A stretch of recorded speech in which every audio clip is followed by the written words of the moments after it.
Good day and welcome to another episode of One More Round, the Rocky Series podcast. Yes, ladies and gentlemen, we are starting Rocky Balboa. Yes, we are doing the director's cut version. And yes, this is episode one. We're going to get into all that, how I got into possession of this and all that good stuff. I will explain it. At the time of this recording, so behind the curtain, we usually record about a week before it gets released. So, I record, then we edit, and it goes out a week later. So at the time of this recording, it is Father's Day, and I say this because we are celebrating the greatest father in movie history, Rocky Balboa. I didn't know where you were going with that. Yeah. So there is a scene, I guess, right at the beginning that we're probably going to get to, obviously. I don't know. With our discussions, we might not even get to it. We did 20 episodes of Rocky 5, but I think the reason why there's a lot of episodes for Rocky 5 was that we did do the original with the versus the workers print. We have the luxury today of having the director's cut in our possession. And actually, I'll just talk about it right now quickly, how we got it. So I put the call out there, and a lot of people did respond, which was fantastic. A lot of people responded and say, "Hey, Ryan, here's a link to where you can buy it." Adrian did that on the Arcade Attack podcast. He gave me the exact link where to buy it. That's where I said, "Oh, $75." Like, oof. And then I asked, "Are the deleted scenes this or that?" People gave me a bunch of information and all that. So people reached out, and I legit want to say thank you to everyone that reached out. But Gino, our favorite Italian Australian or Australian Italian, whatever you want to, whatever he identifies first in Australia, he has access. I don't know how he has it. I'm not going to ask, but he has the director's cut, and he uploaded the director's cut to his cloud, and then I downloaded the. Yeah, I don't care. It's out there. I don't care. He shared with me that copy, so we have the director's cut. Nice. Oh, that's awesome, Gino. Thank you. Yeah, that is amazing. Thank you, Gino. So everyone thank Gino for that. It's the director's cut with subtitles too. Like we have the subtitles. And I was actually watching it as I gave it and yeah, there was a scene near the beginning, like, oh yeah, that's not in the original cut. So it is the official director's cut. The deleted scene that I've seen before is inserted in the film. So it did the work for us, Katie. I don't have to do any editing before the show. We just plug and play. So nice. So nice. I'm going to be similar to Rocky 5, although I did watch Rocky 5 before the season. I haven't rewatched Rocky Balboa in a long time. So I'm going to just watch with us. Yeah, watch with us. Yeah. Well, I will constantly be like, was that in the original or is that new? Oh, well, let's just do it together because I'm pretty confident that I can pick out the scenes that were deleted. I'm pretty confident. Like and I'm sure our emailers and YouTube commenters will always, as they do, Andy Grew, they will correct us when we're wrong and they'll let us know. So, all right. We don't have Kyle yet. Like I said, it is Father's Day, so he could be wrapped up in Father's Day activities, even though yesterday he did confirm that we were recording today. Maybe he was confirming that we're recording today so he could bail on us. I don't so he's probably just running behind with Father Day activities. We told him we'd start with the emails and stuff before he joins us. So, Katie, by all means, rock and roll with the fan interaction.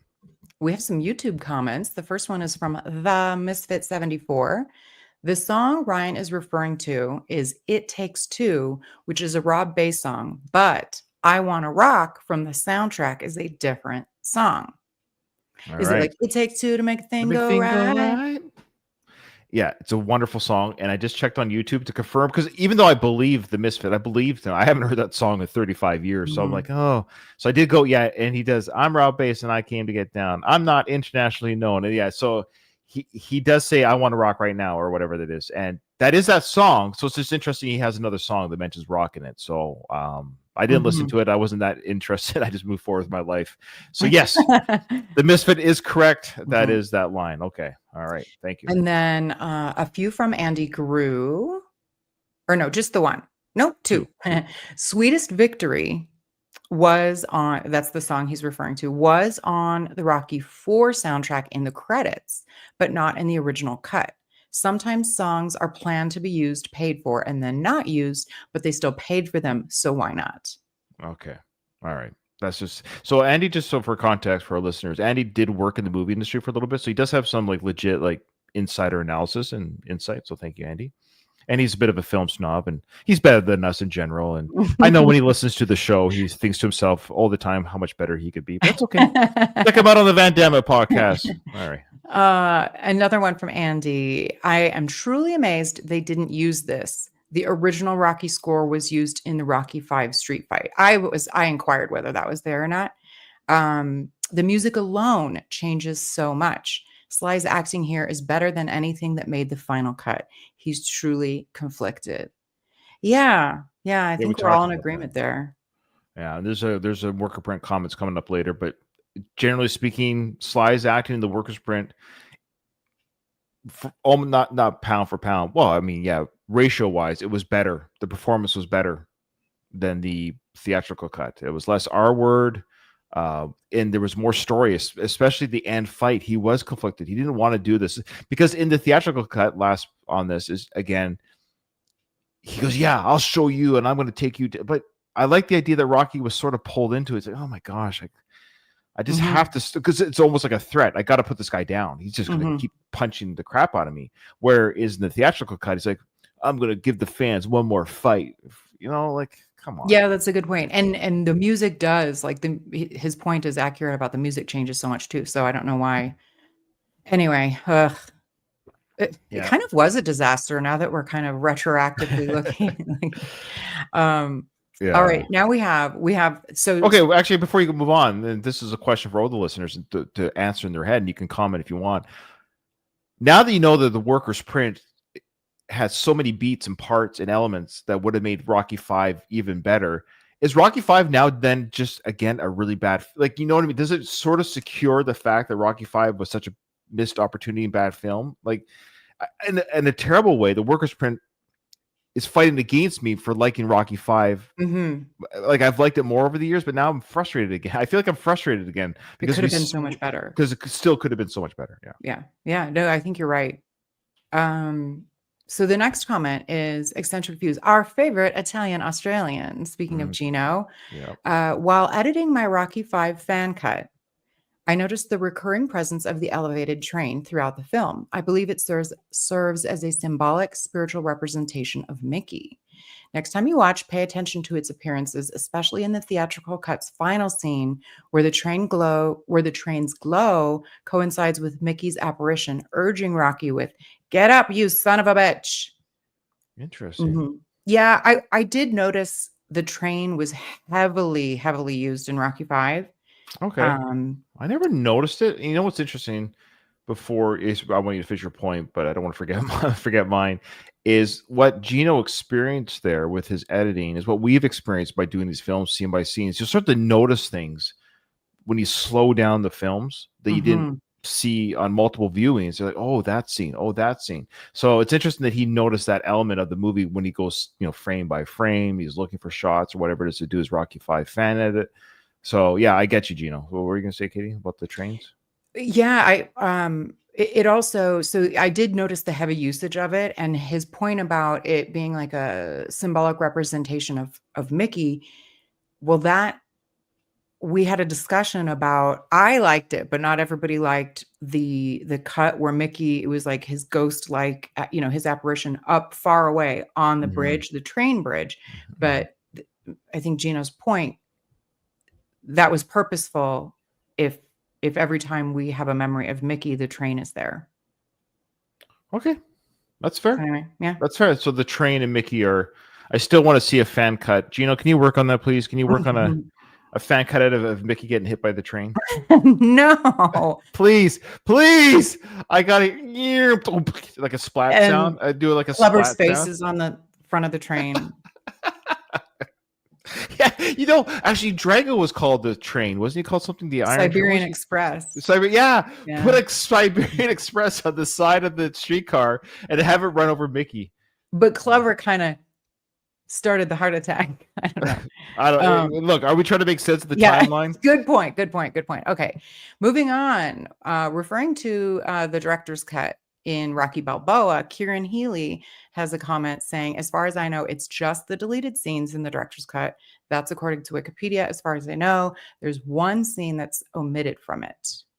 So there's deleted scene. So there's still a deleted scene that's not in the director's cut. Interesting. Okay, so we'll have to let us know, folks, which deleted scene that is. I think that's what he's saying. So even though those deleted scenes are inserted, there might still be one of those deleted scenes that you can watch on YouTube or on the DVD extras that's not inserted in this film. Okay. Mhm. Okay.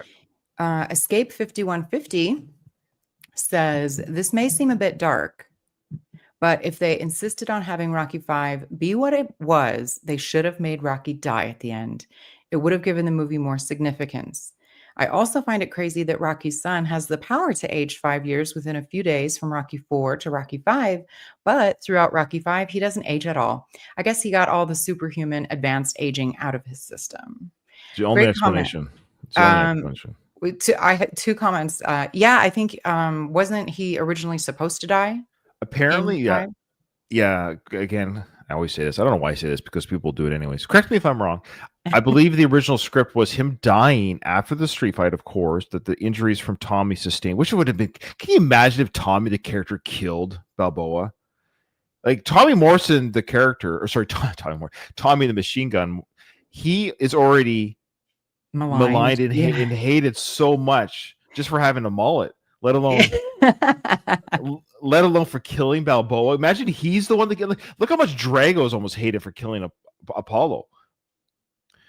So imagine how much Tommy, the character, would be hated for killing Balboa. Now, that being said, he was supposed to die in the ambulance ride home with Adrian in the ambulance with him. And Adrian was pregnant with their daughter at the time. That's right. That's right. That would have led to like a we instead of Creed, we maybe would have With the gotten daughter, yeah. Adriana or something. Adriana. What would have been, what do you want to name the daughter? Maybe after the mother? That's a good name. Yeah, but then the poor kid, the mother would have died of that woman cancer, and the baby would have been like 10 years old or whatever. Yeah. Also, So the time jumps. I mean, we I think have talked like on and on and on about the times. It's fun to do, but yeah, it makes zero sense. It's over. It's over. We're done. We're moving. Because I think the time jump here is sort of makes sense to this film. The age of and Jr. This film, meaning Rocky Balboa. 2006, 16 years after. Yeah. So sure. Milo Ventimiglia. I'm so proud I know how to pronounce his name. Milo Ventimiglia. He looks young, so he's 22 to 24. Yeah, that makes sense. He's 16 years later.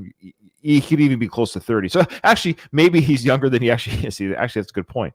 Actually, we'll get to it. Actually, I know. I haven't really, because he could be anywhere from 24 to 30. Louise, can you do me a favor? Because I know he's in the chat right now. Can you look up Milo Ventimiglia's age in 2006? Because actually, that would be very interesting to see the actor's age.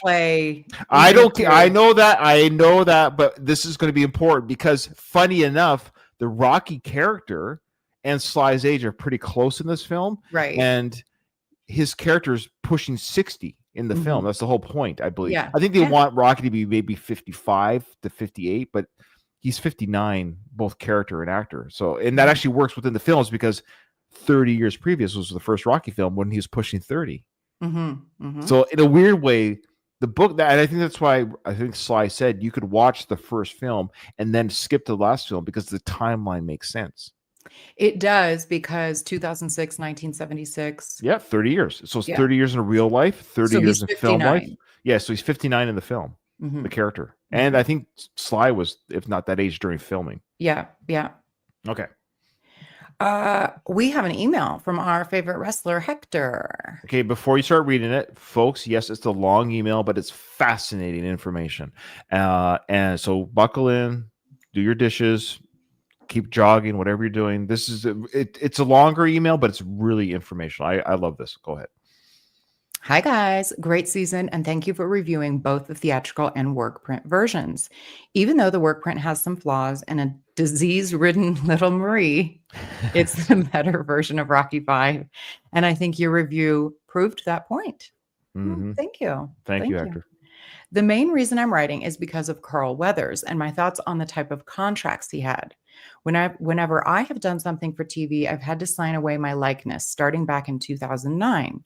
It was for these really cheap Spanish TV programs. The contracts were for a one-time payment, usually $100 or $200, and they stated they could use my face / likeness for the show and for commercial or promotional purposes. I really didn't have a say as I was new, didn't have a manager, and was getting my foot in the door. Had no manager. Yeah. And then when I did RuPaul's Drag Race, P.S. Humble brag. No, I'm just kidding. That's awesome. That's super awesome. Yeah. I got a one-time payment. I got a one-time payment of $250 and signed away my likeness rights for that show to be used for clips, commercials, promotional material, etc. Again, I was just getting my foot in the door with English TV. I had no say and just signed away. It's one of their more popular episodes, getting replays on streaming to this day, but I don't see a cent of residuals because I didn't have a manager. Yeah, no manager. Once I was on board with SAG, which is the Screen Actors Guild, and appeared on Ray Donovan. Love that show. I got paid $999 per episode. I love that it wasn't 1,000. Yeah. It was $999. There's probably a reason for that, I wonder. Yeah. Sort of, yeah. Even though I filmed for one episode, they decided to split it into 2, and I got an extra check for the same amount. Well, that's awesome. P.S. Were you one of the wrestlers in that storyline? I think we might have talked about this. I think we may have mentioned it because you're a Ray Donovan fan. Yes, I still want to watch the TV show. And I swear it was you, but it's been a while. But I would suspect if there was a wrestler themed storyline, he must have been one of the wrestlers. Well, it's very boxing heavy. And then they kind of got into, there was like a lucha libre storyline for a little while. That must have been what he's a part. If he wasn't cast for that, because he's literally Mexican wrestler, like that's Latino at the very least. I know he's like brown skin, so he must have been one of the. Yeah, let us know, Hector. That's so cool. Yeah. Then he goes on to say, whenever that episode aired, I got residuals and continue to get them to this day. Over the years, the checks have gotten smaller and smaller, and now they are no greater than $2, but a dollar is a dollar. Hey, sure. Yeah. And get yourself a Starbucks. That's interesting that it just that he got residuals for that, but not, he signed away his likeness for other shows, but not this one. Yeah. Because of the Screen Actors Guild. I was actually thinking before you carry on with that with residuals, it's just crazy that even if he's getting a couple bucks, I think all these TV shows, how much money they shell out for years, because if a side character has been on one episode is still getting $2, like what's everyone else getting over a run of Star Trek and all these other shows? Like, well, and how many people's jobs is it to just do that, just pay out residuals, the payroll people. Yeah. They keep track of where to put it and how much everybody get. Yeah. Wow. That's a whole industry in itself. Yeah, no kidding.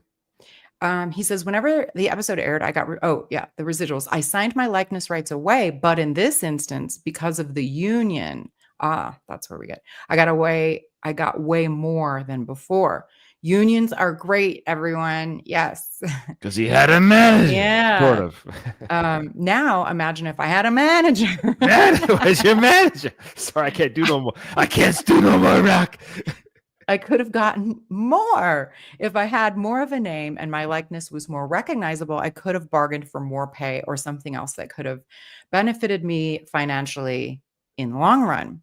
Something we forget is that Carl Weathers came from the world of sports, NFL, and he probably had a manager / lawyer who would bargain for him. He probably already had dealt with likeness rights issues due to magazines, commercials, and trading cards. With the original Rocky movie being low budget, somewhat risky production with an unknown lead, Mr. Weathers probably got a great deal for himself, one that he could have negotiated in his favor if sequels were to happen. Okay. Yeah, that tracks. He says, basically, yeah, because Carl was a bit of a star. Because we've heard the story according to Sly, of course, but that Carl came in a little bit. I think it's probably a true story. It sounds just like Carl. It's like, oh, you're the actor?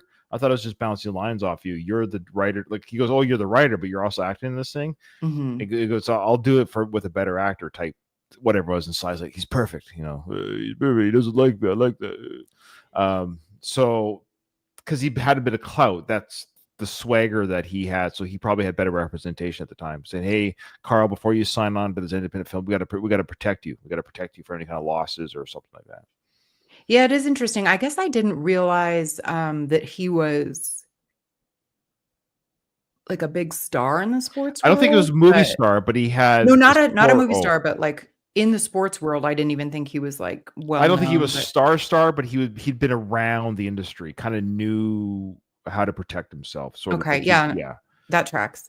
So Hector then says, I don't believe they needed Mr. Weathers for Rocky 5, as the main Yeah. blows to the head happened with Clubber and Drago in that scene we were talking about, like the flashbacks.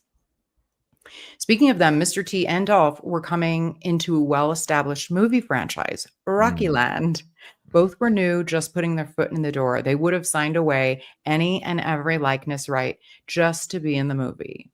Yeah, which you see Definitely now. Dolph. Definitely Dolph. Was Mr. Oh, T they were both, I think in both films it said introducing Mr. T, introducing Dolph Lundgren. I okay. think Yeah, that's sort that's of the right. idea was that this is their 82. big films. Yeah, you're right. I for some reason thought Mr. T. You're absolutely right. Because Mr. T got to be a bigger deal later. Yeah. Yeah, he had done stuff, and I think Dolph had done stuff. I think Dolph was like a big part in a James Bond film, for example. But this was their. I mean, you go into Rocky 3 and 4; these are huge films. So you're really Really good introducing the point. world to these characters, these people. Yeah. And yeah. So the video games that came out, all that stuff. Yeah, you have Dolph Lundgren's likeness. Yeah. Yeah, that totally makes sense. Hector then says, now for Rocky Balboa, the movie, I mean, I believe Carl Weathers, working through a lawyer or manager, tried to get a substantial sum just for his likeness, just to show a photo or two. Carl wasn't working much at the time. Whoever negotiated probably overestimated his value and blew the deal by overcharging. Or as the rumor goes, Carl wanted to appear in the movie. Or I think he doesn't Like like as a Sly. memory. Yeah. I think he's been tough for Sly. I can also see him thinking he was a bigger deal than he was at the time, like, Maybe, but Dolph is a bigger deal. yeah. I mean And I mean, but to Dolph likes Sly, so that's what I'm getting at. Like, yeah, also, I do think that Dolph is more humble than Carl. Like, Carl has more of a, he's yeah, he's, that's who he is. Yeah. kind of, maybe not arrogant, but overly confident, maybe. Um Okay, so he says, sorry for the long email, but I hope this helps you ponder what could have been going on behind the scenes with the whole likeness rights dispute. Super interesting, Hector. Thank you so much for the insight. And that totally makes sense. Okay. Thank you, Hector. That was amazing. Thank you to everyone listening. And I just checked our messenger to Kyle. He has not seen our invite. So something obviously Father Day related happened. So we want to. He may still see it. We got to. We're going to do at least another 45 minutes recording. He may pop in, but I suspect Father Day activities took over, which is fine. He's a better father than Rocky. That's all we can say that about Kyle. He loves his kids. And speaking of Father's Day, this individual, I don't care. I won't say the person's name to not embarrass this individual, but there's somebody on the Sly socials. They follow this account around. I actually booted them out of our Facebook account. Oh, wow. Well, because they're why is it that people okay, so here's the message. This guy always does this on every post. He talks to the account like Sly is here. He's one Oh, of those, he doesn't like understand. So clearly doesn't like listen to the show or doesn't listen to anything. the show, doesn't like, but he does it on Instagram. Well, this was on our Instagram, like, because we're live on Instagram. He pops in, and I think he's left. I don't care, but he goes, "Happy Father's Day, Sylvester Stallone." But he thinks he's talking to us, but not us. He's not talking to us. He's talking to us, but he does this everywhere. He always call. He also, sorry, he'll often refer to Sly as his dad. Is the big thing. Yeah. What? Yeah, I he'll don't say, understand. yeah, I know. People are weird. I do still shake my head at humans, but there's no figuring us out as humans, as a species. We're weird people, and I know. There's so you many know, weird people. He goes, yeah. a true icon of strength, character, and heart. Stay healthy and powerful as always. Thank you for being an inspiration every single day. Look, I love Sly. And I love his movies. I should say, like I've enjoyed the characters that he's portrayed in film. Is even a better way of saying it. Like I enjoy the Rambo and the Rocky franchises that he played. But when I'm not recording these podcasts, I don't think of Sly. No offense, I probably think of Frank Stallone more than you when I'm not recording. Because I always wonder what Frank Stallone's up to for the next episode. But I there's not one celebrity I give one flying F about really outside of just fandom talk. You know what I mean? Like, Mhm. it's hard to explain. This hero worship of celebrities is oddly ridiculous. I think that's just me. Like, It how can is. somebody? How can you be inspired? Inspired every day. Every day you wake up, Sly exists, and because of Well, his existence, I can go to work. You know what inspires me? Just my family, to live and to work for them, and that's all I care get about. a I don't hobby, care. dude. Like, Oh, enjoy your life. I know, I anyways, sometimes I and, like, doing the Retromade show, like, some like, posting in groups and, like, seeing sure, comments, I know. I am just blown away, like, "This is what you spend your time doing?" So like, what is the purpose of you commenting, like, So just, like, weird. the dumbest comments? Or yeah, like Really quick side note here, because Kyle's not here, so we can fill up a little bit more time. I do a reaction channel, and I won't say what it is, just because I never advertise it. I never talk about it. But I do a reaction channel with my best friend, and of course, we react to artists that have fandoms, right? They'll have certain fandoms, and if we like the song or the video, of course, the fandom's like, "Yay, they like it," and they get that vacuum feeling that they get, and that's great, because yeah, we genuinely like something. Um, but when we don't like something, my goodness, you would think that we had insulted their mother or their child or even their religion or something that's sacred to them. It's just an artist. It's just a singing artist. It's just a guitar and a singer. And it's odd to me. Like, I chuck shite at Sly all the time. Where it's due. Like, that was a stupid movie. right. Well, why did you make that film? It's a dumb film. Or, or we might say whatever. Like, because we're allowed to like, that's fandom. Real fandom is being objective enough where you can say, that wasn't very good. That wasn't very good. You can do better than that. You get what I'm saying? So it's Mhm. weird that some people, they can't see the forest because of the trees. Like, they can't say, like, there's such fandoms of what I'm getting at, that when we react to a song or something, it's like, you really, every song is equally as amazing. How is that possible? Some stuff just isn't good.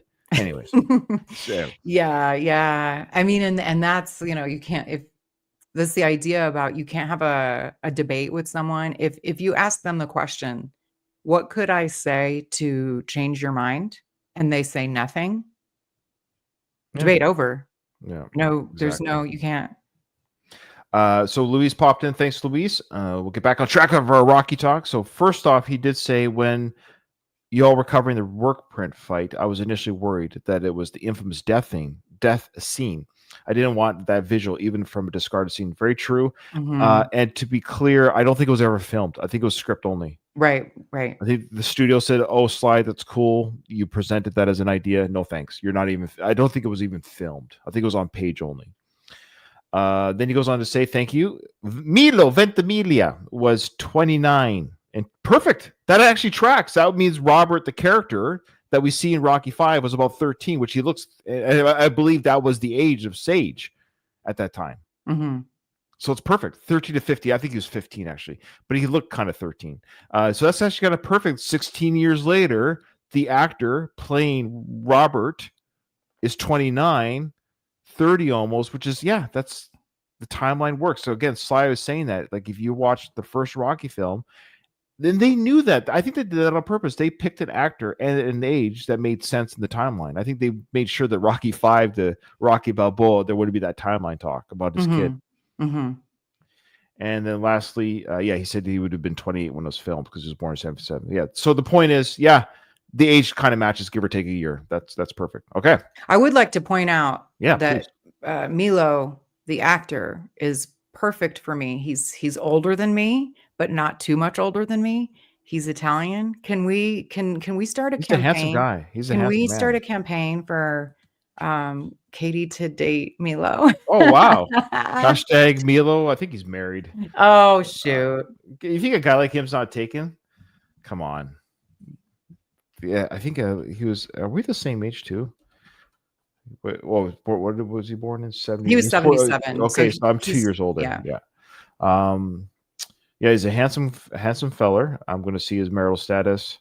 I don't think he's Oh, married. yes, he is. He's been Damn married it. for 2 years. He's been married for 2 years. Oh, so last time it probably has been, like, 5 years since I looked it up. So who's he Yeah. married to? Oh, some She's Schlub. gorgeous. Oh, she's just schlub. Her name is Jara Mariano. Oh, gross. She's age appropriate and Oh, I love gorgeous. I that. I mean, she's love that. ugly. She's ugly. Do not Google her. No, I'm Oh, glad that she's age appropriate though, because yeah, he she's just got married, so he's late 40s when he got married. yeah. So yeah, she's 41. He's 47. So Perfect. yeah, no, Yeah. she's gorgeous. Yeah, she's mixed Korean Hawaiian. Oh, okay. Yeah, interesting. Yeah, I actually didn't know. I actually didn't know that he was married. That's why I had to look it up. So Well, that's it was recent. That's Yeah, pretty recent. So yeah. All right. yeah. Well, good for them. All the best to them, and they have one kid together. Sorry. Yeah, Oh. Oh yeah, yeah, that yeah. does kind It's of pretty anchor. solid. Yeah, that's There's just kind of an anchor. Yeah. even if they break up, you're gonna have to deal with being a stepmom and all. Yeah. Yeah, And I don't know if I want to do that. yeah. It's a whole thing. Oh, those kids ruin everything. They do. Happy Father's Day, everybody. All right. Okay, here we go. Director's cut. Enough banter. Kyle. Yeah. Oh, he just woke up. He wasn't even at Father's Day. He was sleeping. Well, he'll join us. Wow, He'll join that's us. really sleeping in for him. Yeah, it's 9:40. It's I'm outing him right now. It's 9:30 in the morning. He must have tied one on last night. I Holy always cow. set an alarm. Oh, he did maybe watch the hockey game last night. He maybe drank himself to a stupor with the Oh. Edmonton loss. Yeah. Yeah. Yeah. Okay. So here we go. You excited? Director's cut? Oh, yes, I am. I haven't seen this in so long. I Yeah. am excited. I think even the very beginning there might be some stuff. I don't want to overdo it because my memory is bad. But yeah, if you see anything like, was that in the original? But yeah, here we go. It's the yellow and black. I like it. Old It's school, the yeah. rocky colors. Hear the crowd, Shanty Rock. And what I love right away is you have a film by Sylvester Stallone. This is even though he directed 2, 3, and 4, that director's credit didn't come up until they came up at the end, when they go all the way through the cast and characters, and then it says, directed by Sylvester Stallone. But this now says a film by Sylvester. So it's a very different, when a director does that, it's a very different presentation, like a Quentin Tarantino film, a Spike Lee joint, a film by Stevens. It's a little bit more letting everyone know, hey, I made this film. And we'll get to that I directed it, but a film by is a different way. It's a more elitist, or that's not the right word. It's elevated. Elevated. He's elevated. Yeah. And, it's getting, the Rocky theme is starting to play, and I'm just now getting myself back in the mindset. In 2006, it had been so long. 16 years. Rocky 5 was it. And then there was so much hype about, oh my God, there's going to be another Rocky movie. And this is how they start. It's just like all of us fans are just like going nuts with the color, the film by Sylvester Stallone. The Rocky theme is playing. We are jazzed. We were totally jazzed. And I saw this in the theaters. Did you see it in the theaters when it came? I did. Yeah, I did. Yeah, this is the only one I did see in the theater. Okay. I saw 3, 4, 5, 6 in the theater. Yeah. Yeah. I guess I only didn't see the first two just due to my age at the time. Yeah.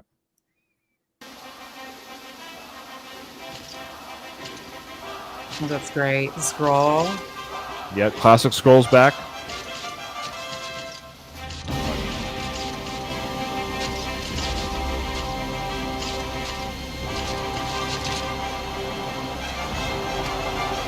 Now, what I do like about that scroll, did you catch what was happening? It was scenes from this movie. Like Yeah. it wasn't, it didn't, what would be normal for Rocky movies is to kind of show us the past. And this didn't do that. That's right. It showed you scenes that were going to happen in the film. Interesting choice, I would say.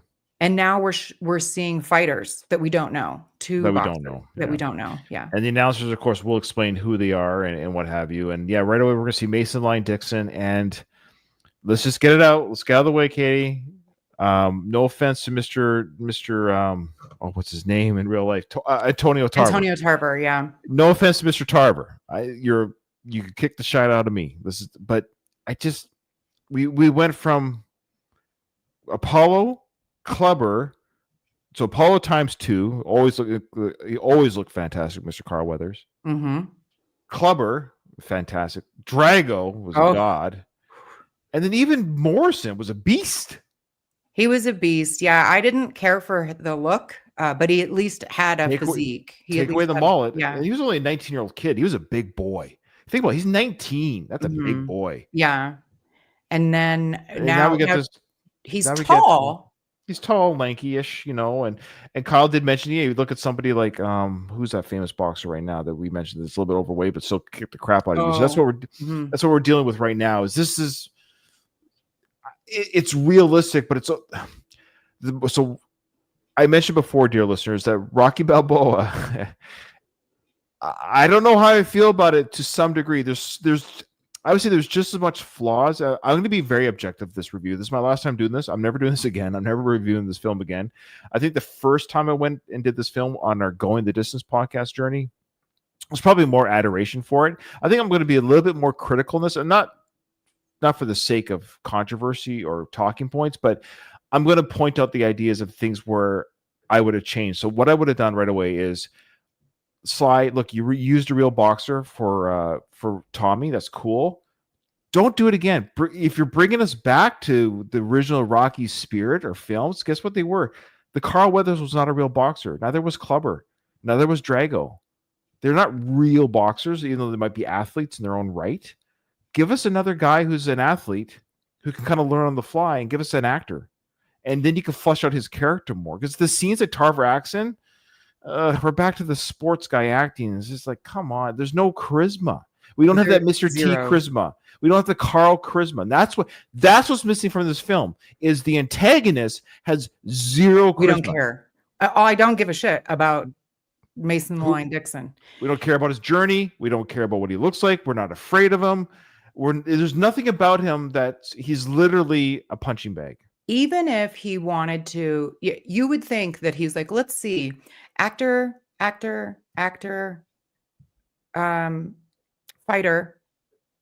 Which one of those was the worst movie? The one where you got a fighter that, so you would have thought that he would have learned that having non-fighters, it sounded like Mr. T was really bad. Like he had a hard time. And I think it's easier probably for Sly to, choreograph fight scenes with an actual boxer. Okay. Get one that is really menacing looking, that at least like we could pretend to be scared of and has like a physique at least, even if he sucks as an actor. This guy, it's not his fault. Yeah, he's both. He's not hulking. He's not an actor. He can't act. He's not hulking, and he's doughy. I know. I'm sorry, Antonio. It's just, can you at least work out for the movie? Like, you're going to be in a movie. Get cut.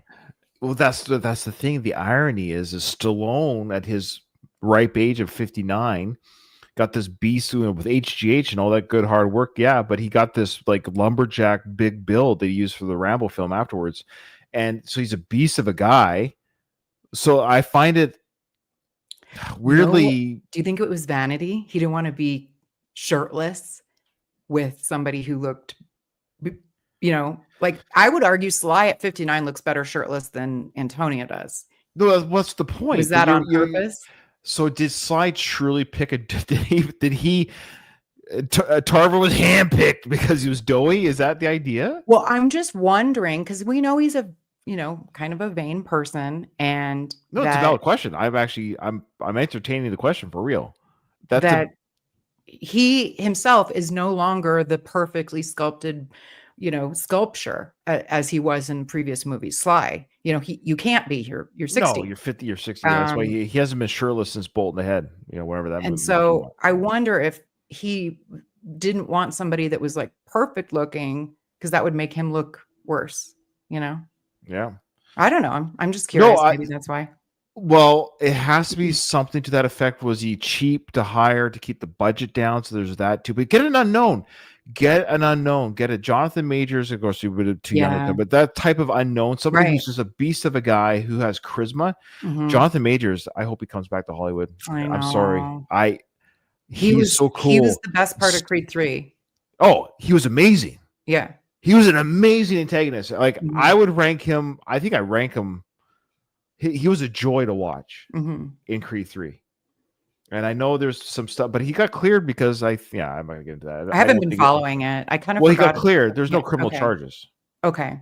But in Hollywood, you just have to have some sniff of some sort of controversy. Like, oh my gosh, guys, relax. Nothing. It was it was a setup. Well, It wasn't a setup. not to get into it, but sometimes even if you're cleared of like, they just don't have Yeah. enough to charge. You know, you have to prove It wasn't something a in P. court. Diddy thing. Yeah, Put it this way, yeah. it wasn't a P. Diddy thing. Exactly. It was like he was beat the crap out of her in the hallway at a hotel. I don't know. I got to read into it more. But I think even Hollywood is talking about getting him back in the Marvel films, which gives you a good indication that maybe we got excited a little bit too quickly. So, okay. I hope he comes back because he's a great actor. Okay. Okay, so here we go. Yeah, we're seeing Antonio Tarver. Again, nice guy, nothing against him. He can kick my butt. All those things are true. However, I'm watching a movie. That's all I'm saying. As a movie aesthetic, we need somebody with charisma, as somebody who looks like they can really hurt you. You know, yeah.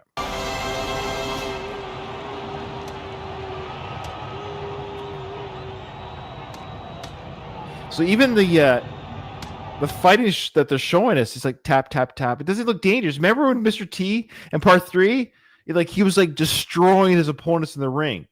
Really good point, Ryan. This is just, it's like a sparring match. Yeah, tap, almost. Tap, tap. Oh, but it's realistic. I don't care. Again, this is the problem with this film. I don't care about the realism. I want a freaking... Where people, here's the when you're watching Drago and Rocky fight, where people crying, that doesn't look realistic. No, the reason why people love that film is because it's like it's crazy 80s boxing. Now we're realistic. Now we're realistic. Yeah, Spider Rico has a more aura than Mason Dixon. I agree, Louise. Yeah. Yeah, so he's tap, tap, tap. And the crowd is booing because, this is a horrible fight. I guess you know what? We spoke too soon, Ryan, because later... That's why they're booing? That's why they're booing? Because they're boring to watch, the crowd. Right. And then his manager or somebody, they're like, nobody likes you, Mason Dixon. Like, you're not a people's champion or whatever. Right? So I think you're right. We spoke too soon. but let me do a quick off the top of my head rewrite on that. That's fine. Have the crowd booing. Have Mason, the character, be like I said, a menacing figure of some sort with charisma, destroying his opponents because they're too easy. The kind of like the problem with the paper champion. You know, he hasn't fought a real fight. He's fighting bums. And he's gloating in his victories, and the crowd's like, "Dude, you're fighting bums. Make that the storyline." And then, when is he gonna fight a real champion? That's the narrative. They even asked that question, so it could have been he's cocky about the victories. So make it exciting that they're. I guess you can make the sequence still exciting, but he's fighting bums because that's the problem. It's boring to watch this guy lay out people that are useless. That should have been the storyline. Because they say, when's he going to fight somebody of caliber, of quality? But then they make the fights boring on top of it. That's the problem. Also, we'll have to ask Kyle next time. But I'm also wondering, the realism, you're right. I think that was a big undercurrent with this movie, like trying to, even like the fight itself. And we know that Stallone pulls from real life events in his movies. And so at this time, boxing had lost its luster because of this kind of fighting, these big, doughy heavyweights that are boring to watch. So I'm wondering if, that's kind of part of it. But what I wanted to ask Kyle is because there's easily like a person in real life that each of the opponents in other movies are supposed to be. Like George Foreman, Muhammad Ali, Mike Tyson. I guess there was no Drago equivalent, but I'm curious if Mason the Lion Dixon was supposed to represent someone in real life. Or pulled from, like a real boxer. Yeah. Well, we know Tyson exists in the Rocky universe. Yeah, that's right. And so does George Foreman, but not Muhammad Ali. I don't think was Ali mentioned now? I can't remember. I don't think was he ever verbal? I think if he was, it's this movie. So he it's in this. Yeah, it's in this movie that he's mentioned with the cartoon fights. That's right. So Ali exists. So that's what we talked about. So did Apollo beat Ali for the belt? Yeah, I don't know. Yeah, we'll never know.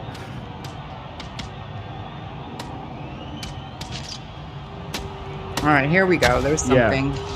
Yeah, I mean, there he goes. He lays him out. I just don't like this style of fighter. I'm such a whore for nostalgia. So they do say that. My bad. Like, it's been a while. Don't add us in the comments. So it says here, yet another quick knockout for Mason. So there you go. That's what they're Almost saying. perfunctory. Oh, good word. Almost perfunctory. The fans let them know how they feel about it. Hide the women and children. This could get ugly. This crowd does nothing to hide its anger over this latest debacle. Fans are mad as hell. They don't want to take it anymore. They seem to be blaming Dixon, a good fighter, for the decline not only of the heavyweight division guys, but of the entire sport. Okay, so there's the idea. So I guess it sort of, maybe I was speaking out of memory when I said, Yeah.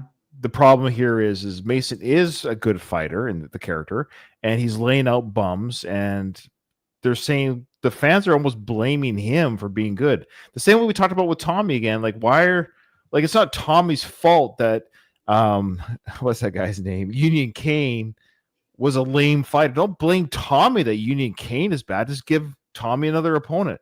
So I guess the problem in this movie is the same kind of issues. I think that's what Sly was doing too. I think he brought some of the elements from the fifth film back into the sixth film to rectify. Well, Union came with, they alluded to he wasn't feeling his best, like he was maybe injured or sick or something, and it was George Washington Duke that kind of made it. You know, it was really, the anger should have been named at Duke, but in this case, also I hate the aesthetic of this time period. Those long ass shorts. And right, I don't like anything. I love. Can we go back to the 80s with the shorts?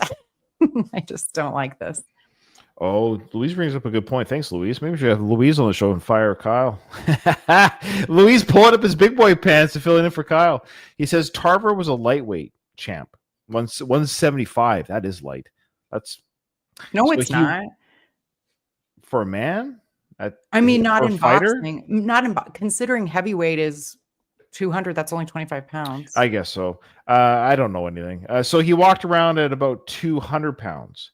So Louise goes on to say he bulked up for the film to be about 230 for this role, and it was a dirty bulk just so he could gain the weight fast. That's it's just fat. he just got fat. Is that what you're saying? Yeah. Well, he's not that bad, but yeah, it's you're interesting. So there you go. He put on mass, to kind of that girthy mass, but it didn't translate very well on film.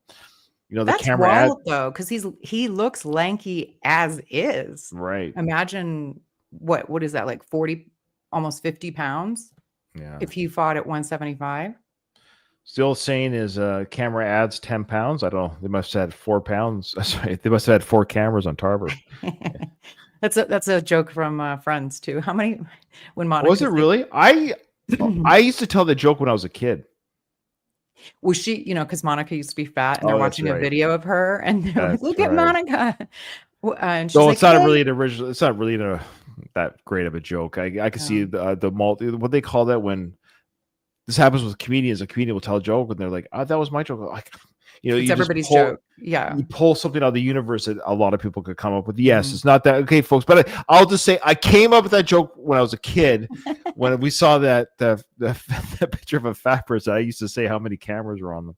So yeah, that's what they said to Monica after she said the camera adds 10 pounds. Well, how many cameras were on you?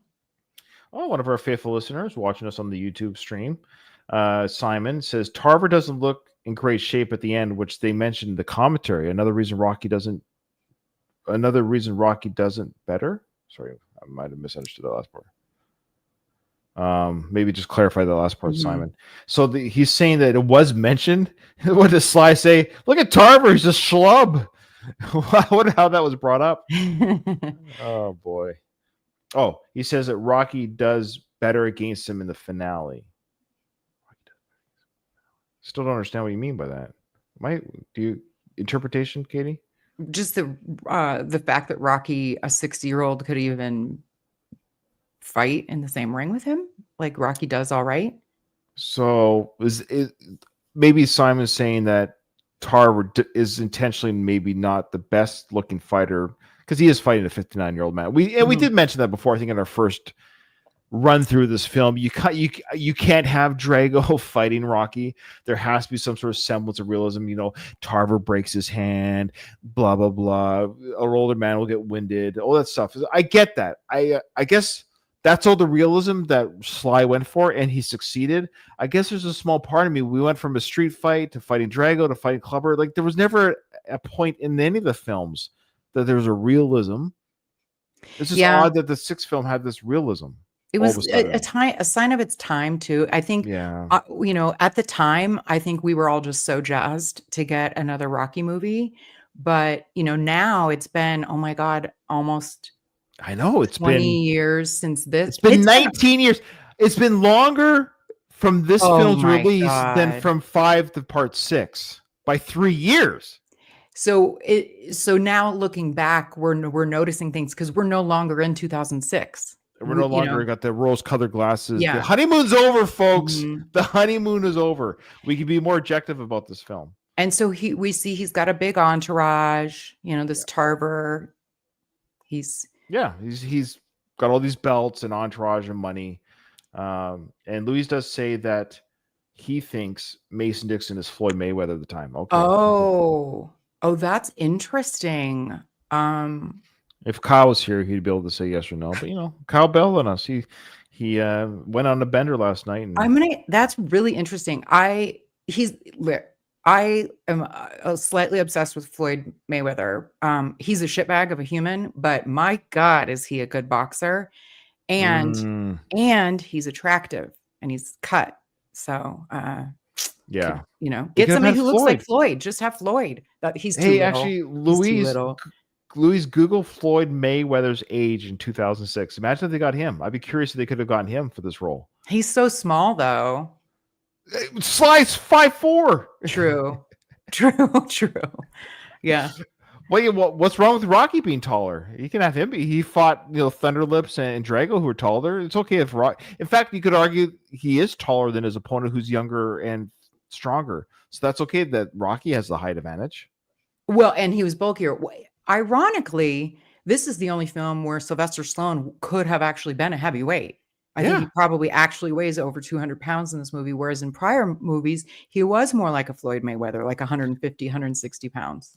That's right. So Simon, thank you for the reminder. We'll get to that when we get to this in 20 episodes, when we get to the final fight. But that's right. The commentators do mention that Mason doesn't look like he's in great shape, which is a way, again, in a realistic way, addressing why Rocky was holding his own against a kind of out of shape opponent, where Rocky comes in very great shape for 59-year-olds. So that's the balancing act. Would Floyd be a better or worse actor?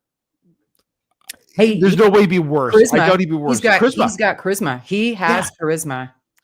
Hey, side note. And we like to hate him too, because he's a shitty person. There you go. Oh my goodness. What was his age? Somebody tell me his age in 2006, because boy, if we could retroactively cast him, he might be the perfect person for this film. I'm guessing he would have been like maybe 30-ish. Oh, that would have been amazing, Katie. I'm just guessing. Okay, because talk about charisma and not being liked. I enjoyed the Roadhouse movie with Jake Gyllenhaal. I actually had fun. Like, I didn't compare it to the Patrick Swayze. I just watched it as a film. You know why? Because Conor McGregor, he was so over the top and so ridiculous. Yeah, that's the charisma I'm talking about. So I hated that movie. I hated that movie, but Connor's a shitbag of a human being, but he was good. Yes, he was good because he's the guy in that movie. He's walked with the swagger, the way he walks and antagonizes, and he's a badass. That's what I mean. Him. Yeah. So yeah. Oh man. Right. Okay. Yeah, Floyd Mayweather. He would have asked for way too much money though, because he's super money hungry. But okay, but let's just see. Floyd Mayweather, no one's doing it for me, so I'm going to do it myself. Yeah, what year was he born? And then I can subtract. He would have been, you're right, 29 years old. Oh, look, I'm a good guesser. Oh my gosh, now I'm really pissed off at this film even more. Yeah, Floyd, but he would have asked, because he would give him $5 million. $5 million for what? A 2-week shoot? True, but he was a big deal at that time. I think that was maybe his heyday, and that would have made the film. Even, I bet you the box office would have been more. What? Oh, because he's a name. Yeah, that would have been great. Oh man, I'm so mad at this right now. I don't know why. Give me a second to come down from this ledge. That's perfect casting. That is a perfect cast. Perfect age. Perfect scenario. It fits all the. Now, if it was patterned after Floyd, maybe it's too close for comfort. But if you offered Floyd whatever money he would have asked for, if the studio said, "Okay, we'll make it back," because they would have made it back. Yeah, I think you're right. Dang it, that would have been awesome. Can you imagine Floyd and Sly in the ring? Dude, I would have been salivating because I think Floyd is hot. Sure, he's a good-looking guy. Yeah. Oh my gosh, what a missed opportunity! All right, let's keep going with Tarver. Sorry. Action pelting the undefeated heavyweight champion of the world with ice. Maybe this angry, visceral reaction will pressure Dixon to fight someone who could. Even the way Tarver did that, looking around at the crowd, I can't believe they're throwing ice at me. Look, it was bad acting. It looked bad. Like running It looked away. He's yeah. Like this is him doing. I know it's audio only. You can't see what I'm saying, but he's just like, I can't believe that. Like I think I did a better job right there trying to do a bad job. Of him looking around and like, I can't believe this is happening. Yeah, his manager's a better. Whoever plays his manager does a better job. So interesting. Donald said that Mike Tyson wanted the role, but Sly said no, because that's too much. Meaning, Sly, ironically, see, this is a missed opportunity. Floyd is in a weird way less of a name, but a big name. Where Tyson's too much of a character to be like he'd be just Tyson in the ring, but Floyd could get away with being a different named character in the ring. Does that make sense? But Tyson can't not be Tyson in the ring. Like he would be fighting Tyson in the ring. That would have been where you could make Floyd at the age of 29 be Mason the Line Dixon. Like you could have named him that. Yeah. Yeah. Also, if Tommy was supposed to be kind of mirroring Tyson, that you can't have him have another Tyson. Like we already did that. You know? Exactly. And I agree with Simon completely. Simon, who's worked with films as well. And I agree that Floyd might have thought that the film wouldn't work because at the time, everyone, and I remember being nervous myself, everyone was saying that it would be an embarrassing and terrible film. And he probably wouldn't want his name because of his own pride and that's who he is. I don't want to be attached to this project. So Tarver is cheaper and easier to hire. I agree. I'm not confused. Don't get me wrong, dear listener. I'm not confused why they hired Tarver. Cheaper, malleable. Sure, I'll be in a Sly film. Even the bombs, I got to work with Sly, got to be in a Rocky film. Mayweather has a higher pride value to himself. I get that. But I'm just fanboying here with now that we know the film did well. I wonder if even Mayweather would have been like, oh, I wish they asked me. I would have done it for $3 million for a week's work. Because he could have done all of the scenes in a week or two. Then you're done. Shoot his scenes in a week. The one with his trainer, the one at the party, a couple fight moments. The final fight's 3-day shoot and you're done. Here's $3 million for a week's worth of work. You didn't have to train for it. I think they still would have had to pay more than $3 million, but either way, that's nothing. I mean, what was the budget of this movie? Yeah, do you know? a better podcast would have it up. I have a feeling it was a significant budget. So you think so? We'll make a guess. I'll tell you right now. What's your guess? I'm going to guess 50 million. That's a good guess. I would say a little higher. I would say like 75 million. We're both wrong. Is it lower? 24 million. Okay. Okay. All right. All right. Fight back for a change, if there's somebody out there. All of boxing Yeah. is hoping for a warrior who thrills us with his passion. A warrior who thrills us with his passion. Gee, I could wonder that who that could be. And then the Take You Back plays. Oh, Yeah, see, here we're we getting go. all the nostalgia beats. Frank Stallone's back, baby. Take it back. Do, take it back. Oh, this is just like the first one now. That's right. We're going back. Just like the first one. Or Or actually the second one. I'm sorry. This I is am gonna mute reminiscent it. of this is reminiscent of the second opening. Yes, the sec. But there was more 70s-y. Yeah. But the first film, they did sing "Take It Back." They did sing that at the street corner. Yes, they did. Yeah. So now we're going through the streets of Philadelphia at the time. We're getting the what do you call it? The stock shots of Philly. You know, whatever crew went around and filmed. You know, Philly at the time, looking as lovely as ever. Looks pretty rough. Yeah. And now this looks nice though. Like this looks like just a middle of the road area. And now Rocky's alarm goes off at 5 a.m. Oh my God, that was a gorgeous picture of Talia. Talia, yeah. And there we go with HGH Sly. His head's a little bit bigger than normal. Yeah. And this is the problem. The HGH does make the head go a little bit bigger. He looks better now in 70 something because he stopped doing it. Mhm. But that's okay. So yeah, we see the picture of Adrian. If you're watching this cold, you don't know. You just think, oh, it's a picture of his wife. You don't know she's passed yet. It hasn't been like the big reveal is when he goes to the grave. It's never talked about. So you could go, and in fact, if you watch reaction videos of this movie, the reactors on YouTube don't know that she's dead until, they just haven't seen her yet, right? Mhm. Yeah, I'm kind of surprised. This is the first time we see him, and we're like, "Oh, Rocky's an old man, old not old man, but wow, this is a different Rocky. He's Yeah, definitely aged. Like that's he's kind of a aged. shock shot, but he does not look good. Like he looks better later. I'm kind of surprised that he chose to. Is it supposed to be shocking for us to be like, "Oof, what happened, Rock?" No, it's just time's undefeated, Katie. Time's undefeated. So Yeah. Louise is getting mad at me. He goes, I answered the question 5 minutes ago. I'm sorry, Louise. There is a delay in the film. There is a delay, I think, from what we say and what we see, and I apologize. Don't leave us. We need you. You're our only fan. Louise also says that Floyd is way too small for the role. That could be true too. He's a 160 at the most. Well, that's what's I ironic is Rocky Yeah, used Rocky's. to be or Sly in the 80s was about 160, right? I wonder So what he could have looked like had he just Sly himself done the workout or done a health regime of working out and everything without making him big, so he looks a little bit slender but fit, and fought. There's a lot of good-looking 59-year-old men who have nice bodies who take care of themselves. It doesn't have to be huge. bulk. Yeah. He went for Yeah. bulk. He went for So bulk. again, if they hired Floyd, Sly with a proper whatever could have been like, yeah. Oh, no, we're already asking questions. So Simon goes, does the director's cut use that close-up shot immediately? I'm sure in the original there's more shots of his back, silhouette, etc. before the reveal of Rocky. Okay, so Simon, great question. Great. Katie and I do not know the original so well. It's crazy to say. I know I've seen the theatrical cut of Rocky Balboa.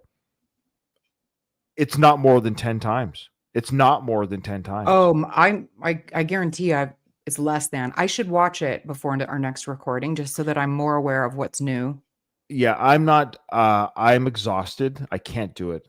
So for the record, unless it's an obvious deleted scene moment, these shots that are different, I just don't. It's not for Simon. This is for our listeners going forward, that I don't have it in me or the knowledge to even say what Simon said there. So if I miss it, just know that you, the viewer or listener, you know it.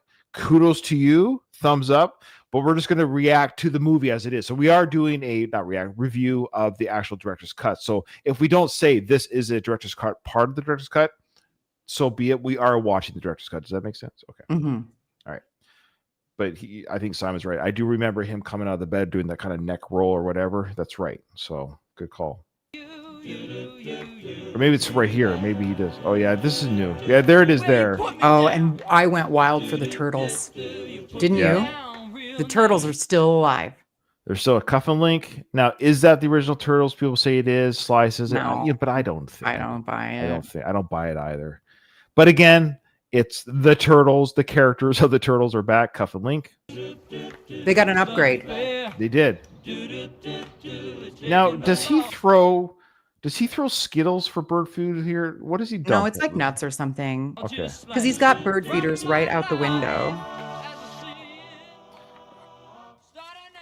It looks like sunflower seeds or some sort of bird seed. No, watch this. Watch this. That there. It looks like jubes or something. Seriously. I don't know. I can't see what it is. Every time I've seen that, it looks like he does the seeds, but it looks like he dumps like jubes or something. I don't know what that was, but I remember also loving that because as an animal lover, and I feed the wildlife in my yard too, I'm like, oh, of course Rocky does that. It is just showing us, reminding us, we haven't seen Rocky in a while. And remember what a good person Rocky is? Remember what he did when he walked by the pet store, Mm-hmm. He taps on the window. He loves animals. And so this is showing you that his love for animals, and also nod to Adrian, who loves animals and worked in the pet shop. So he still has the Adrian connection of taking care of the animals. And, You know, his life is a zoo because Rocky likes going to the zoo. Why does Rocky like going? Okay, I'll stop. And this is interesting. We're seeing his house, which is different. It's not the Rocky 5 house. He That's lives right. in a different house. Mhm. And it's just very normal, middle of the road. Like I would say it clearly hasn't been updated. Like Rocky doesn't have a lot of money. No, it's He's not modest. poor. He's not Not poor, but he, is not living in excess. He's cooking for So- himself. What is that? Porridge or some sort or something or oatmeal? I don't know. Maybe mac and cheese. Oh no, this is breakfast. It was probably oatmeal. Yeah. Okay, so he's I hate making. his hair. Well, it's not real, so you don't have to worry about it. It's. But You know, his hair is the worst in this movie. I hate the it. style. Just, style. Yeah. Yeah, it's Yeah. weirdly. I don't like it. Yeah. Well, it looks like it's a wig. I'm not even trying to be like it's not real. This is not the hair that's coming from his head. Is if you took a strand of that hair, do you think his DNA would come up? I don't know, but I thought that's kind of what these hair systems. I thought can't they take some of your own hair and like, I don't know how it works actually. It's such an odd thing to me. This is my hair. I'm 50 this year. Well, it's easy for you to say though, Ryan, because you have hair, and a lot of men get a receding hairline. I mean, it's easy for you to say that. Yeah. The little there. But you know what's funny is like once I go bald, if that ever happens, especially when you age, like the hair gets thin. Yeah. I'm just You gonna lose your hair. I'm just gonna Yeah. just not to the skin, just get the raised, just like the Mhm. Picard look. Mhm. It's the Picard look. So whatever hair you have is there, but you just constantly just keep it short. Every week, number 1 it, number 2 it, or whatever it is. Anyways, the whole pretend of it's just look, I'm a guy. I love the vanity men have about their hair. I think it's hilarious. And yeah, that's speaking of somebody with hair. You know, it's fine. I don't have money. I have hair. I'll take it. Good point. Good point. That's what Sly has money, but He has not hair. money. Yeah. I got there. So, anyways, this is my hair privilege speaking. Oh man, my full hair. What do you call it? Full hair privilege. It is. It's a thing. Women, we like hair. Oh, good. Well, my wife will stick around with me for now, Mhm. anyways. And my brothers hate me. All my brothers. Ruben, you guys remember Ruben, my original co-host? My brother. Yeah, he doesn't have hair. So now he just did like a mushy oatmeal, and this is where call back to the first film. Here's the first callback, folks. Other than the Frank Stallone singing, he's like, should I have something else for breakfast? I think this is the scene here. Do I just want my sloppy porridge oatmeal? Oh, there's the eggs. And he's putting it in a glass. In a glass. Now, everyone's thinking. I don't even remember. Does he just drink the eggs? See, this is the thing. This is like the character. This is where yes, the character is doing this in this world, but this is for the fans of the movie. So this is a combination of is the character really doing this 30 years later, or is this his morning routine? So this is what I mean. So Sly, the actor, is actually swallowing eggs. But why is the character doing this 30 years later? That's the question, because watch what happens. Watch the response to this.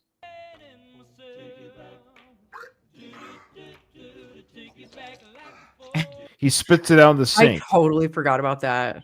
Which is like, again, so why did the character do that? Did he think to himself, On this one day.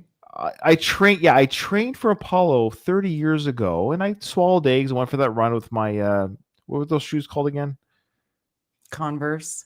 Yeah, and my sweaty sweats, my dirty sweats. Why would he? So that's the question. Why did he do this, Katie? He didn't like the experience, so he hasn't done this in 30 years. Why did he do it today? Yeah, it's one day, because clearly if he did it yesterday, he wouldn't do it today. Yeah, exactly. Yeah, of this response. I thought what he was going to do is put him in the glass, and that would have been our thing to be like, ooh, but then he pours it in a pan and cooks them. Yes, that's what he should have done. Sly, I love you, but that was fan service to a freaking T. To show, because now he's reacting like we all would have reacted when we first saw it, like, why did you swallow those eggs? So now we're saying, yeah, that's the real response. You're going to spit out the egg. It's gross. But he's 60. Nobody, he already knows that they're gross. Like he's, Again, so it should the fun gag would have been, you're right. He puts it in the glass, does it like this, shakes it around, like and then you see him scrambling, frying and eating it with his breakfast, and everyone's like, okay, that makes more sense. It does make more sense. All right, so Simon goes on to say, you know what, Simon, you're not harping. If you're here with us live, Simon, we'll take your notes. I'm saying I'm not researching it. I'm done. I can't stick no more of this director's cut nonsense. So Simon says, sorry to keep harping, but you're not, about the different edits. The eggs isn't in the director's cut. It's better used in the original part. Sorry, the eggs isn't in the director's cut. That's what we're watching. It's better used in the original as part of the training montage, getting back in shape. I think maybe what he's saying is this is in the director's cut, not in the original. In the original, it comes later when he starts training. Is that what you're saying, Simon? I think so, because we are watching. I'm 90% knock on wood. Gino gave me the director's cut, because there is a scene. Well, I'll say it because I know there's a deleted scene where he talks to Andy from the bar. That's not in the original cut, so I know this is the director's cut. Yeah. But I think you're right. I think you're saying this gag was played during the training. Okay, that's coming back to me now. Okay, all right.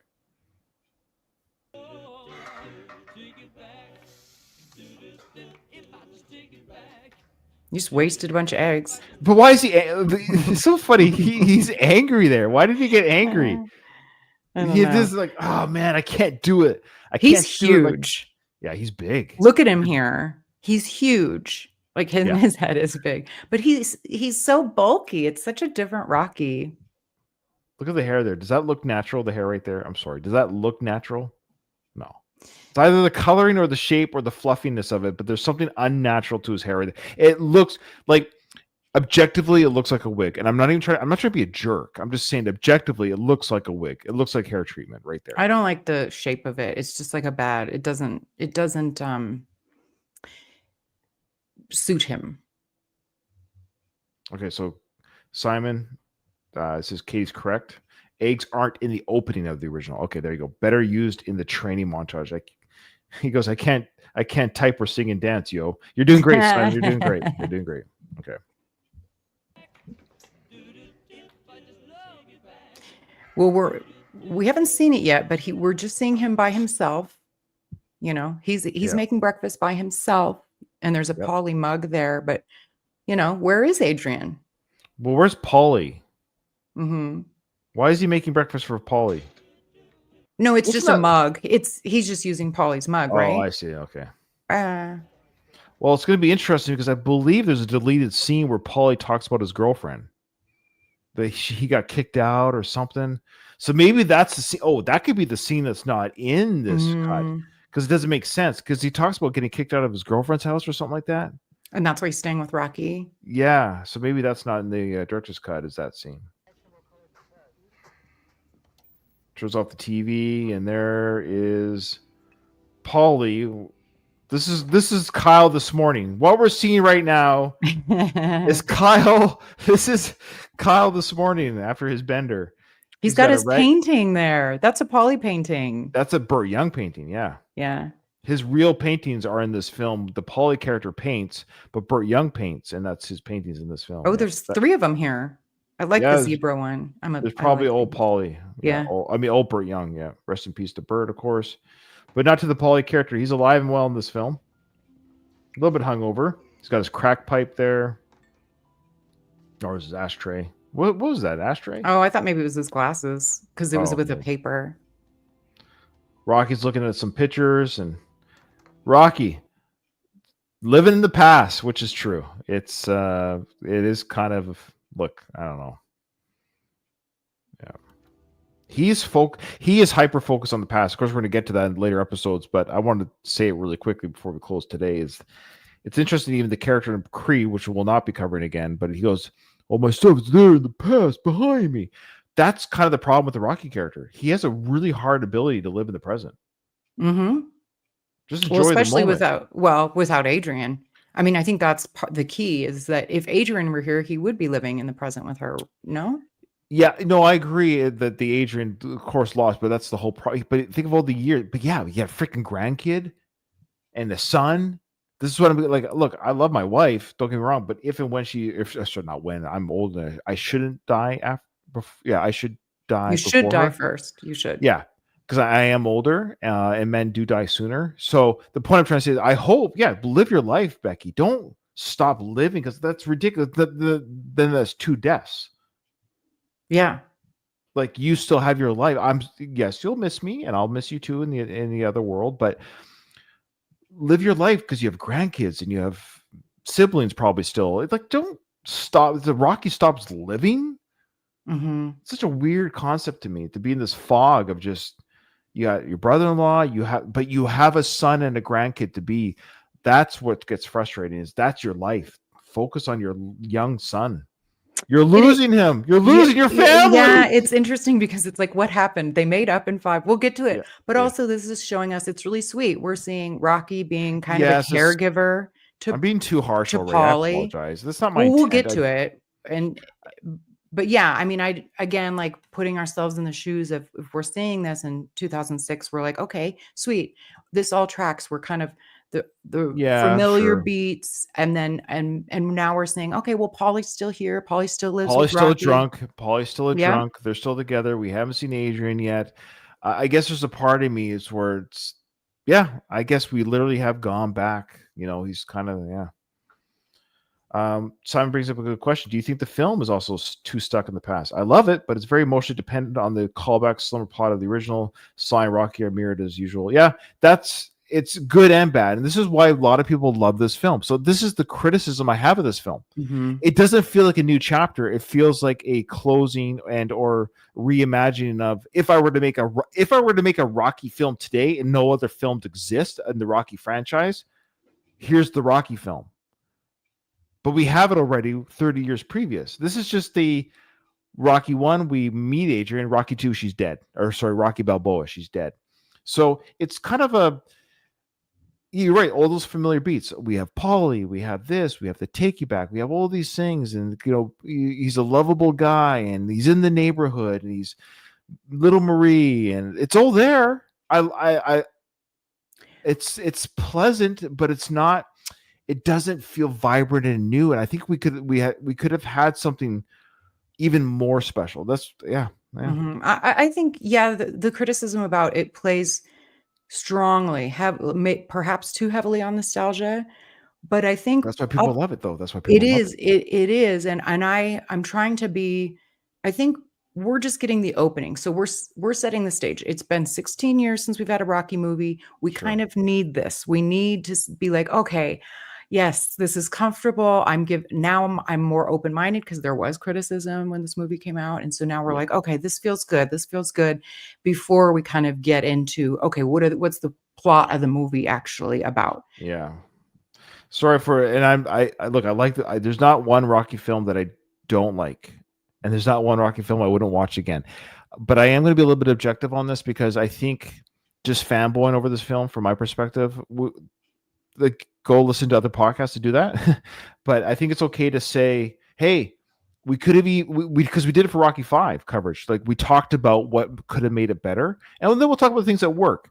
So the things that are working right now, just for argument's sake, is right now we have, it feels comfortable. It feels like an old pair of shoes. It fits. Everything fits. So whatever jarring experience you have with the other films, we're kind of back. Everything feels good. I like it here. And this is why Kyle would like this film, I bet, because everything's kind of back now. We're back in the neighborhood. The storyline's strong. The acting's strong. The original soundtrack's all here. So everything fits like a glove. Mm-hmm. So yeah. All right. Louise, I think his feed is a little bit behind ours, but he says that hair is atrocious. He looks like Frankenstein's monster. Oh yeah. Phil Hartman. The way that it's like, the Phil Hartman Frankenstein. That's hilarious. Okay. So we'll end it soon here. Whatever the natural scene is. So again, Paulie's still passed out. Rocky's pick up his laundry. So you can see that he's taking care of his brother-in-law. He goes outside.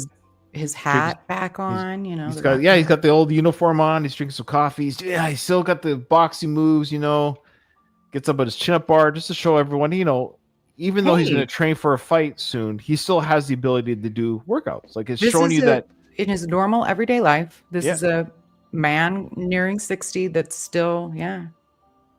And here's the big Uh-oh. reveal. Here's the big reveal. Yeah, we'll stop it here so Kyle can comment. But now we're doing the whole memory. The next sequence or next episode will be the memory lane, but we'll stop it there. Oh, what did yeah. you do? You remember what your reaction was the first Well, time? I knew she was dead before I saw it. I don't know if I did. I can't remember. Spoiler alert for anyone.